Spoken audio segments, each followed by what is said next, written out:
Hello everyone. तो आज हम वैदिक सभ्यता के बारे में अध्ययन करेंगे।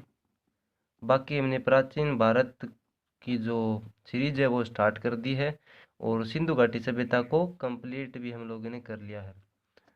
तो लुसेंट मैंने आप सभी को बता दूं, लुसेंट जो है जीके वो मैंने पढ़ाना स्टार्ट कर दिया है। जो भाई इस वीडियो को देख रहा है, यानी कि जिसने भी पिछली वाली क्लासें नहीं ली हैं, वो प्ले लिस्ट बना दी है मैंने, जाके क्लासें ले लो। ठीक है। तो वैदिक सभ्यता के बारे में हम बात करेंगे। वैदिक सभ्यता जो थी वो आर्यों की सभ्यता है। किसकी सभ्यता है? आर्यों की सभ्यता। वैदिक सभ्यता आर्यों की सभ्यता थी। आर्यों का मूल स्थान कौन सा था बताओ? आर्यों का मूल स्थान जो है वो मैक्स मुलर ने आर्यों का मूल स्थान जो है वो मध्य एशिया बताया है। मध्य एशिया। और ये सर्वमान्य मत है। सर्वमान्य मत यही है। बाकी बाल गंगाधर तिलक ने, बीजी तिलक ने आर्यों का स्थान जो है वो उत्तरी ध्रुव बताया है। यानी कि तिलक के अनुसार आर्य जो है वो उत्तरी ध्रुव से आए थे। स्वामी दयानंद सरस्वती, स्वामी दयानंद सरस्वती जिन्होंने नारा दिया था कि वेदों के रटो, उनके अनुसार आर्य जो है वो तिब्बत से आए थे। बात करें संपूर्णानंद और अरविंद। संपूर्णानंद संपूर्णानंद के अनुसार आर्य जो है वो सप्त सैंधव प्रदेश से आए थे। कहाँ से आए थे? सप्त सैंधव प्रदेश। सप्त सैंधव प्रदेश। सप्त सैंधव प्रदेश से आर्य आए थे। ऐसा माना जाता है कि वेदों की रचना जो है वो आर्यों ने ही की थी। वेदों की रचना आर्यों ने ही की थी। तो वैदिक काल की अपन बात करें। वैदिक काल जो है वो 1500 से 600 ईसा पूर्व तक रहा। 1500 ईसा पूर्व से 600 ईसा पूर्व तक वैदिक काल रहा, यानी 900 वर्षों तक। और इसे हम दो भागों में बांटते हैं वैदिक काल को। एक जो है वो है ऋग्वैदिक काल, ऋग्वैदिक काल। दूसरा जो है वो है उत्तर वैदिक काल, उत्तर वैदिक काल। जिसको क्लास की पीडीएफ चाहिए ना, वो टेलीग्राम ज्वाइन कर लेना। लिंक में डिस्क्रिप्शन और कमेंट बॉक्स में दोनों में दे दूंगा। क्लास की आपको पीडीएफ मिल जाएगी वहाँ पे। ऋग्वैदिक काल जो है वो 1500 से ईसा पूर्व से 1000 ईसा पूर्व, जो ये वाला समय माना गया है, ये ऋग्वैदिक काल का माना गया है। और 1000 ईसा पूर्व से 600 ईसा पूर्व तक का समय उत्तर वैदिक काल को माना गया है। ऋग्वैदिक काल में केवल ऋग्वेद की रचना हुई। एकमात्र वेद ऋग्वेद। ऋग्वैदिक काल में एकमात्र वेद ऋग्वेद लिखा गया था। और उत्तर वैदिक काल में 3 वेद लिखे गए थे। यानी बाकी के जो तीनों वेद हैं, यजुर्वेद, सामवेद और अथर्ववेद, वो उत्तर वैदिक काल में लिखे गए थे। जो ऋग्वैदिक काल है, इसमें लोहे का ज्ञान नहीं था। लोहे का ज्ञान नहीं था। लोहे का ज्ञान नहीं था। ऋग्वैदिक काल में लोहे का ज्ञान नहीं था। और जो उत्तर वैदिक काल है, इसमें लोहे की खोज कर ली थी। लोहे की खोज कर ली थी। यानी कि जो वैदिक सभ्यता है वो सिंधु सभ्यता के बाद की सभ्यता है। सिंधु सभ्यता वैदिक सभ्यता से भी पुरानी है। बात करें हम वेद की, तो वेदों की संख्या जो है वो 4 है। कौन कौन से हैं? ऋग्वेद, यजुर्वेद, सामवेद और अथर्ववेद। ये वेदों की संख्या है 4। वेदों के जो संकलन करता है, वो महर्षि कृष्ण द्वैपायन वेदव्यास जी को माना गया। द्वैपायन वेदव्यास जी, इनको वेदों के संकलन करता माना गया है। क्योंकि प्राचीन समय में जो है वो श्रुति साहित्य होता था। तो इन्होंने जो भी अनुश्रुति के आधार पर सुना, उन्हीं के आधार पर इन्होंने इनको रचना नहीं की, मतलब इनका संकलन कर लिया। क्योंकि वेद जो है उनको अपरुषीय माना गया है। वेदों को क्या माना गया है? अपरुषीय, यानी कि किसी पुरुष ने इनकी रचना नहीं की, ये देवताओं के द्वारा लिखित वेद हैं, लेकिन संकलन करता यानी कि इनका संकलन जो है वो महर्षि वेदव्यास जी ने किया था। तो सबसे पहले हम पढ़ेंगे ऋग्वेद के बारे में। ऋग्वेद जो है वो सबसे प्राचीन वेद है, सबसे प्राचीन वेद है ऋग्वेद। ऋग्वेद जो है इसमें 10 मंडल और 10 मंडलों को जो है वो 1028 सूक्तों में विभाजित किया गया है और इनमें 10,462 ऋचाएं हैं। ऋचाओं का मतलब होता है मंत्र, यानी कि इतने इनमें मंत्र हैं। ऋग्वेद का जो तीसरा मंडल है, ये किससे संबंधित है? ये गायत्री मंत्र, यानी कि गायत्री मंत्र का उल्लेख ऋग्वेद के तीसरे मंडल में किया गया है और इसके जो रचयिता हैं ऋग्वेद के तीसरे मंडल के, वो हैं विश्वामित्र इसके रचयिता हैं। गायत्री मंडल किसको समर्पित है? ये सावित्री नाम के देवता को समर्पित है और सावित्री देवता जो है वो सूर्य देवता को कहा गया है। ऋग्वेद का जो 7वां मंडल है, इसमें 10 राज्य युद्ध का वर्णन मिलता है। 10 राज्य युद्ध जो पुरुषनी नदी जो है वो रावी नदी को कहा गया है, उसके अपने किनारे पे लड़ा गया था। जो सुदास था और 10 अन्य राजा थे, उनके बीच में ये युद्ध लड़ा गया था जिसमें सुदास की विजय हुई थी, इसीलिए इसको 10 राज्य युद्ध कहा गया, यानी कि 10 राजाओं और सुदास के बीच जो है ये युद्ध हुआ था। और जो ऋग्वेद का 9वां मंडल है, यानी कि जो महत्वपूर्ण मंडल है, उनके बारे में बात कर रहा हूँ मैं एसएससी एग्जाम के लिए, दिल्ली पुलिस हो, एमटीएस हो या सीएचएस।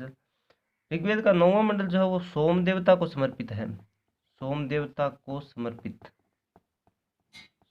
को समर्पित है। और ऋग्वेद का 10वां मंडल जो है, इसमें सर्वप्रथम ऋग्वेद के 10वें मंडल के पुरुष सूक्त, यानी जो 1028 सूक्त थे ना, उनमें पुरुष सूक्त में 4 वर्ण जो हैं उनका उल्लेख मिलता है सर्वप्रथम, जो ऋग्वेद का 10वां मंडल है उसमें।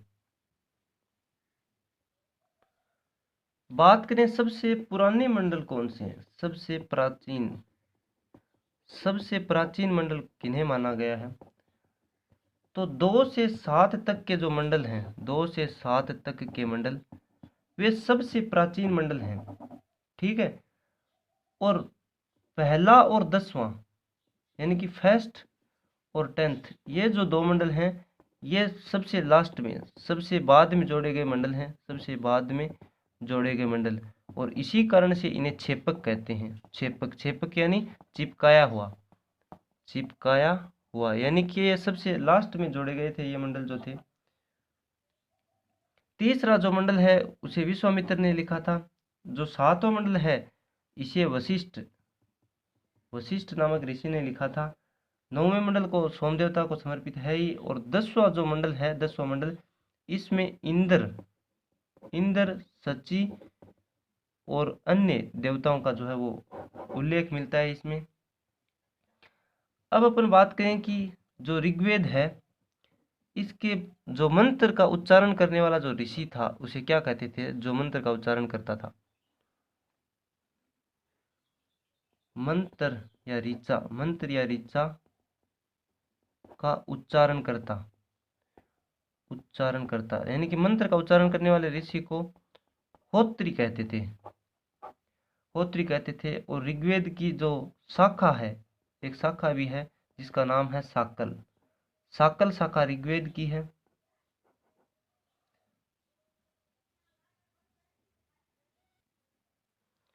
अगला जो हमारा वेद है वो है यजुर्वेद। यजुर्वेद जो है वो यज्ञों कर्मकांड